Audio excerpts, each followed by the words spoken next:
Hello Loiter! Hello guys! Kumusta? Sa video ito, isi-share namin sa inyo ang legit na pansit bato na matatagpuan sa Santa Rosa, Laguna.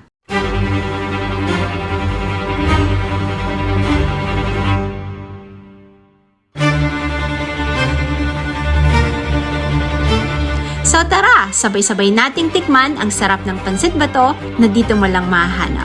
Masiramon mananggad. Sa Masiram. Bago ang lahat, alamin muna natin kung saan nga ba nagmula ang orihinal na pansit bato at ano nga ba ang pagkakaiba nito sa ibang mga pansit sa Pilipinas. Ang pansit bato ay nagmula sa Bato, Camarines Sur na matatagpuan sa Bicol. Kaya naman hindi na ito naiiba sa mga Bicolano.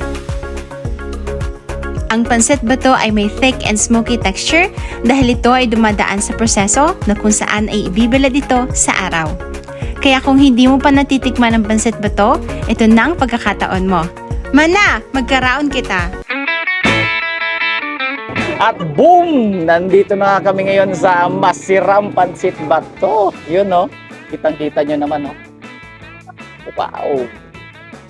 Tikman na natin ang pansit bato with dinuguan, chicharon bulaklak at lechon kawali. Let's overload. Let's taste it. Yung pasit pa to.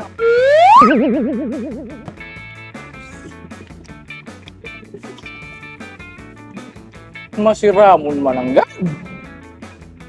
Swerte. So, meron silang iba-ibang menu. Meron sila ito yung in-order ko yung overload nilang tinatawag. So, meron ng pansit bato, dinuguan, chicharon bulaklak, at lechon kawali.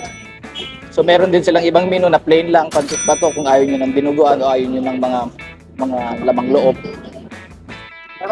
Pero siyempre kung gusto nyo nang matikman yung pinakamasarap nila, overload of course. Sarap po. Sarap. Sarap po. Saan po kayo matatagpuan?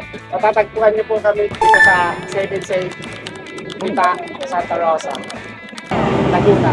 Sa mga kababayan nating mga Bicolano nandito ngayon sa Manila or malapit sa Laguna, kung gusto nyo makatikim ng authentic pansit bato with dinuguan, dito lang yan sa Santa Rosa, Laguna, sa may parking lot ng Save and Save.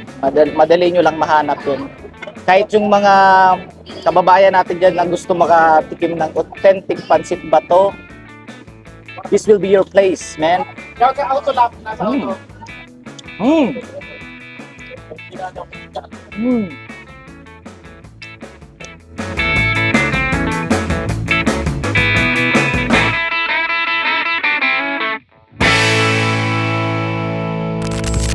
Ahoy! May nag-order na naman, nag-overload. Diyan ka muna, babalikan ka ng customer. Wait lang, ayusin ko nga to.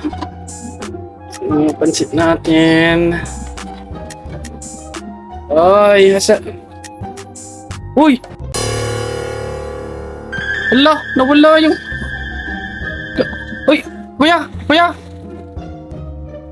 Nakita mo may kumuha ng dinuga namin, yung overload namin yun eh. Yung bestseller namin, overload, yung may chicharon bulaklak, lechon kawali, tsaka dinuguan. Pinakausap mo ba ako? Opo, kuya, nakita niyo po ba? Kayo lang po kayo dito eh. Anong pansit ba to? Di ko nga alam yan eh. Oo, wala. Tapos ba to? Batuhin kita yun. Kalagay ko lang kasi ng pansit ba to din. Biglang nawala eh. Ano? Wala. Nakita mo nag-star gazing ako dito. Wala tuloy yung bilang ko sa star. Stars, oh, kasi kayo lang po nandito eh. Bestseller namin nun, 80 pesos nga alam po yung overload namin eh. Kayo lang po kasi yung tao dito, wala naman po iba oh. Nag-star gazing ako. Stargazing, 4,000 na yung nabilang ko. Nakalimutan ko tuloy. 4,000? Ba't dyan ka nag-stargazing? Ano, dyan eh. Ang timing naman kuya oh. Kung alam yung dinuguan niya, ano ba yung pansit ba to? Dinuguan na yan. Kuya, bunuhan ko yun kuya oh. Babalikan ng customer yun eh. Ang kulit mo eh. No? Kuya, pansit Hindi ako yung kumain ng pansit dinuguan. Hindi ko nga alam yan eh. Hindi ko alam yan eh. Ay sa mukha mo kuya. Kanina ka ba eh? Ay sa mukha mo kuya. Ha? Ano yan? Wala. Anong mukha? Ay sa mukha mo kuya. May masama sa mukha ko? Dahil mo, Ha? dinuguan dyan oh. Ha? Ano dinugan? Di ko nga alam.